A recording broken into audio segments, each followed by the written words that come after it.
Hello, everybody. This is Randy Colster with Orange Unified School District, reaching out because I had a few requests come in around how to shut off Google Links within your classroom.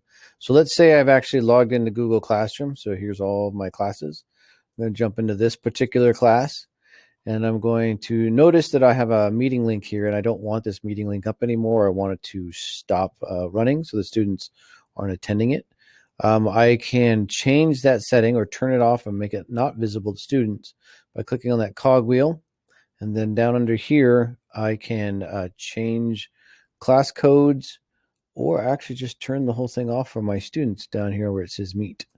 If I turn that off, if I go back to the window, they won't be able to see it any longer. I can also reset the link here as well, which means it'll change that code, give it a whole new code now.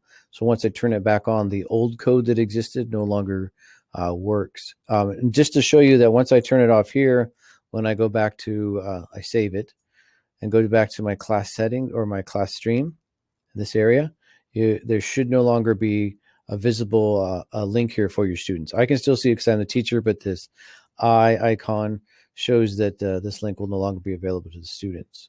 And then if I reset it like I showed you before, I'm like, oh, maybe I do want to have a meeting, I can reset that. So the students get a new link, turn it back on and save it. And when I head back to my classroom or my stream here now, you can see that that new link is the one that's active and kids can click on it. The icon disappeared, the video's there. So now they should be able to connect. So hopefully that's the way you can shut down some of your old links or reset them so students don't have access. And also it's important to remember if you're doing it in Calendar, they still haven't fixed the idea where you can actually shut those links down. We can only block those. You'll have to contact IT with a help desk ticket. Give us the URL for the Google Classroom or the Google Meet that you're trying to block because it's still open. If you've run it through Google Classroom, if you're doing it through the Meet website, like if you went to meet.google.com and you created your links here, like joining or starting a meeting, as soon as you end these and you've removed everybody, those links go away within about 1 to 2 minutes. So I hope that helps. Hope it gives you some ways to make your classroom a little more secure and safe for your students, and we'll see you out there.